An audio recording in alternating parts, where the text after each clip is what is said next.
Okay, here we go. Hi, Gavin. I'm happy to meet you. How are you? I'm very good. How are you? Oh, fine. Little What bit time of is it in stormy Canada? weather now. Sorry, What Isa? time is it in Canada now?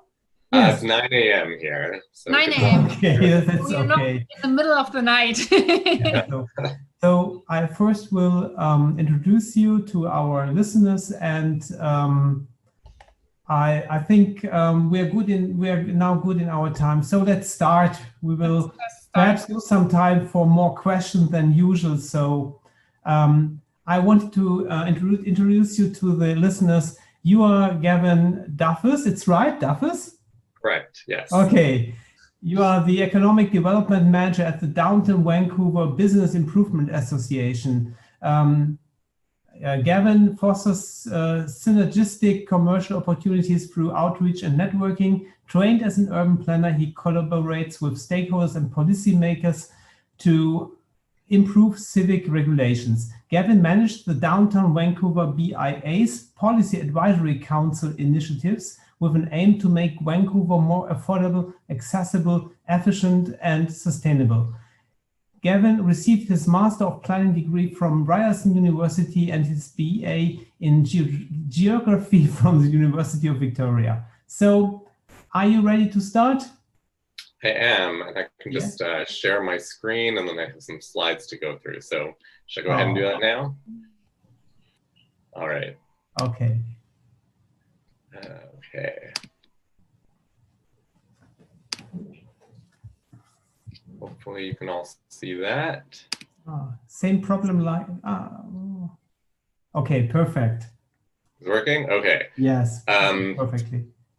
So thank you for the introduction. So I'll just talk about a bit about my organization, and then I'll get into some slides about our recovery initiatives responding to the pandemic. So this is a photo of downtown Vancouver. We're on the west coast of Canada. Please come visit once travel restrictions are lifted.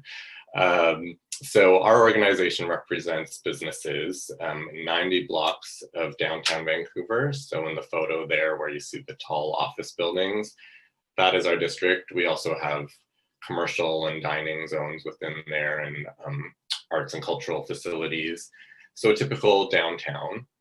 Our organization works on behalf of businesses. We have 12 staff, as well as about 20 clean team and safety ambassadors, keeping the streets clean and safe. We do events and public space initiatives to make downtown more welcoming and inclusive. We do festivals when those are a thing.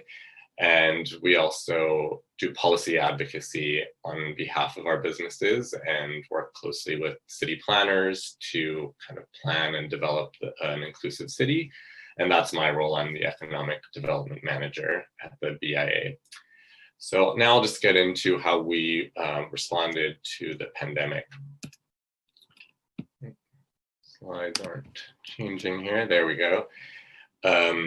So like many downtowns, we quickly converted sidewalk and road space into places where people could dine outside safely. This is very common response to the pandemic, obviously, because being in an enclosed space like a small restaurant has a higher degree of likelihood for transmitting the virus. So the city moved very quickly on issuing these permits. It was a 2-day turnaround for getting a patio permit, which normally before the pandemic would have been weeks or months even, and there would have been a lot of regulations. So the city did a great job on that. We have hundreds of these patios throughout the city now. This was an initiative we did where we commissioned these massive tables on our main public plaza.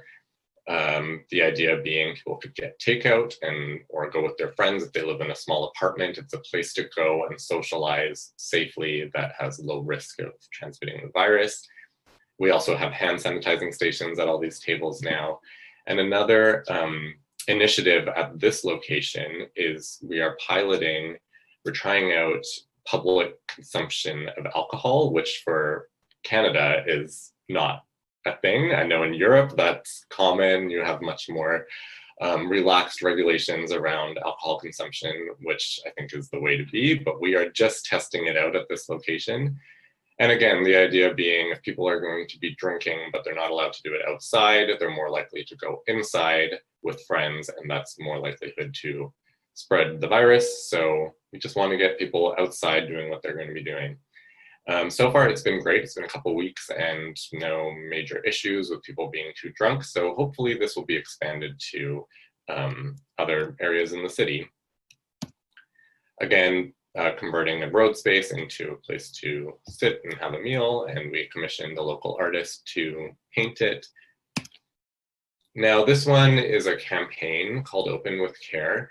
It was used by the city as well as all of the 22 business associations in the city to remind people that you can still go out and shop and dine. There's just new safety protocols. So Open with Care was the general campaign, and then we made these social media collateral for everyone to use. So it would be a cohesive campaign, and it was quite successful.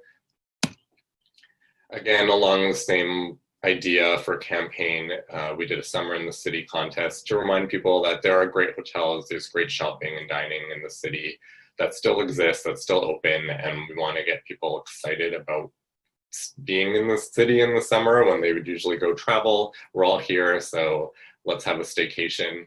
And so we gave out gift cards and restaurant and hotel package. This was a way to have a central database of restaurants that at the beginning of the pandemic, we weren't sure what's still open, what's permanently closed, what's doing takeout, who has a patio, and just having a centralized database of all this information. So it was all funneled to this website called Breaking Bread. We helped fund the startup of it, and it was a great way to just track what is going on with restaurants.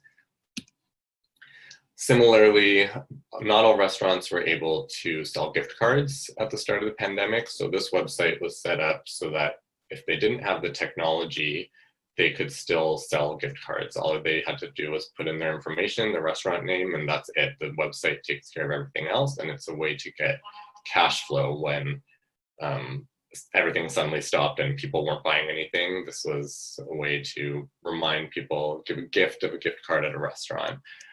So another just way to support local businesses during the really difficult time. This is my final slide. So one way we identified we could be of use and helpful to the public and our members during this time was to collect data and share that data about what is happening in our downtown. So every month on our website, you can check it out, dtvan.ca. We update this information to show the progress of the recovery. So this is just one page of it. Office occupancy, hotel occupancy, how many businesses have closed. Other information that we have in this report is pedestrian counts, traffic data, bike share data, just to show how many people are coming to downtown, moving around downtown, and hopefully for people trying to make business decisions, this data will help them. The office occupancy is the one that is of most interest right now. It's quite low, it's 10 to 30%. Hasn't really changed over the past couple of months, but we'll continue to track it. And that's going to be a challenge for us. We obviously, as a business association, want people coming back downtown and working downtown because that lunch crowd, that happy hour crowd, that coffee meeting crowd, they support the street level businesses and they're just not around right now. But it's tough. People have found that working from home works for them. Obviously, it's a public safety issue, so it's hard to go too heavy on the promotion if everyone needs to come back to work, but businesses do need that commuter traffic in order to survive the next few months. So we are just tracking that information and sharing it as much as possible. And I don't know how I'm doing for time, but I'll just mention one more thing that we did, which was webinars. So at the beginning of the pandemic, it was apparent that people wanted to have a dialogue, wanted to share their story, wanted to connect with other businesses. And usually that happens in person, and we kind of became the central organizer of just getting people together to have a conversation virtually. So, and we would also bring in subject matter experts to give advice. So we would have lawyers or accountants or someone from the tourism sector talking about what's going on and what to expect in the next few months. And those are really good way of just putting people's mind at ease, sharing information. We've kind of wrapped that up now because people found they were getting virtual fatigue of doing too many webinars and covered a lot of topics over a few months. So we've kind of given that a break for summer, but I'm sure we'll get back to that in September. And those are all public and free. So I guess I'll stop there, and then I think questions are happening later. Thank you. Will you be there for a discussion at the end? Yes. I think something like 30 minutes, that would be great. Thank you very much for your keynote.